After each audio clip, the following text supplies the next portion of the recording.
Who's actually going to get the most out of a Blackmagic Pocket Cinema Camera 6K Pro, and who might be better off putting their money somewhere else?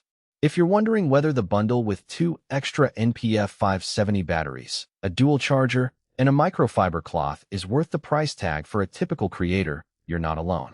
Link is in the description if you want to check the product details on Amazon. In this video, I'm going to walk through the real-world workflow, the hidden trade-offs, and the moments where the camera truly shines or falls short so you can decide if it belongs in your kit. Let's start with the hesitation most people feel before buying a cinema-style camera. The headline says 6K Pro, which instantly sounds like a tool for big-budget productions, but the price point sits in a range that attracts indie filmmakers, documentarians, and even serious hobbyists who are stepping up from a DSLR. The first question is, do you need that level of resolution and the flexibility of multiple recording options, or would a 4K mirrorless give you the same results with less fuss?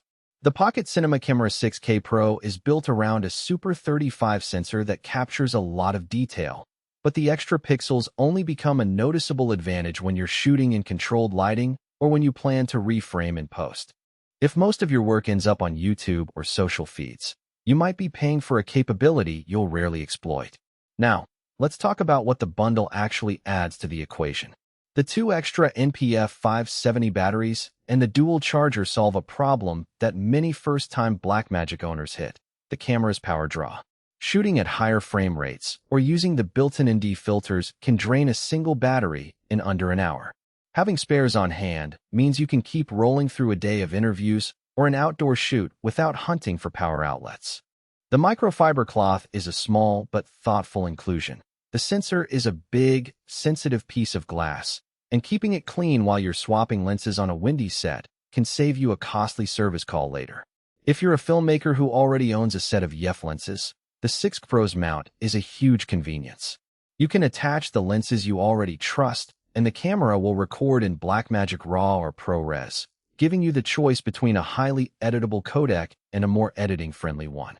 In practice, that means you can shoot a narrative short with RAW for the highest dynamic range, then flip to ProRes for a quick turnaround music video without relighting the scene. The multiple file formats also play nicely with different post-production pipelines. I've seen editors on smaller teams appreciate the ability to drop a ProRes file straight into Premiere without having to transcode, while colorists on larger rigs still love the latitude that RAW offers. User-friendliness is another claim that Blackmagic makes, and it's mostly earned. The touchscreen interface is intuitive enough that you don't need a separate monitor for basic exposure adjustments. When I set up a run-and-gun documentary in a crowded market, I could tap the histogram, lock the exposure, and keep moving all without digging into a menu system. However, there is a hidden trade-off.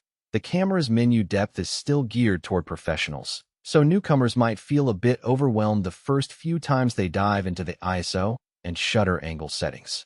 The learning curve isn't insurmountable, but it does mean you'll spend a bit of time reading the manual or watching tutorials before you feel comfortable. One practical strength that often goes under-discussed is the built-in ND filter array. When shooting outdoors, especially in bright midday sun, you normally have to attach a separate ND filter or keep your aperture wide open.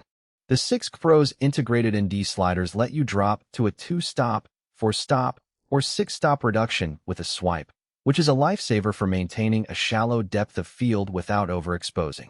In my own test, I was able to keep a 50mm lens wide open at f/1.8 while the sun was blazing, and the footage retained detail in both highlights and shadows.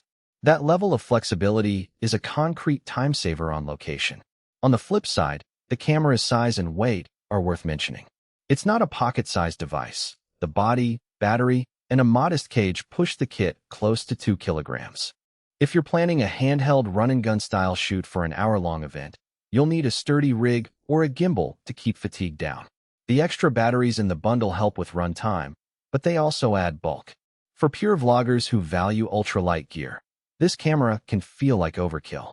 Another practical weakness is the reliance on external storage. The 6K Pro records onto CFast 2.0 or SD UHSI cards, and the high bitrate of 6K RAW can fill a 128GB card in about 10 minutes. If you're not prepared with a sufficient stock of fast cards, you'll quickly run out of space mid-shoot. The bundle doesn't include any media, so that's an extra cost you have to budget for. I've seen projects